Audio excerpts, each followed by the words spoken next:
در صاحب یو ښه سړی و، شاعري نه علاوه یو ښه سړی و، او که بیا ووایې چې یو ښه ملګری و، نو بلکل بې شکه دی چې هېڅ شک نشته چې در صاحب یو ښه ملګری و.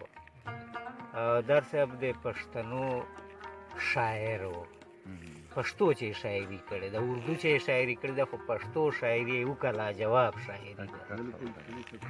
در صاحب بذات خود یو ښه پښتون چې ورته ویلی سي یو پښتون شاعر و.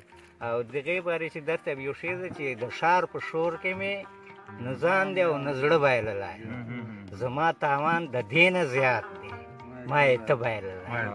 د در صاحب په فن او په شخصیت باندې خو ما غوندې د کم قدوال سړی خبرې نشي کولی، ځکه چې هغه قد ډېر اوچت ده.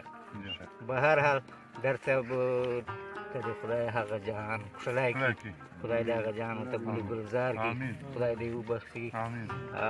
موږ به دعاګانې پسې کوو، نو کله کله موږ یوه کمي محسوس کوو چې هغه موږ نه د شاعري په هغه چې روزي چې ما د غزل په حواله عجزه، ما د غزل په حواله عجزه، نن د یوه سړي ارمان کړی دی.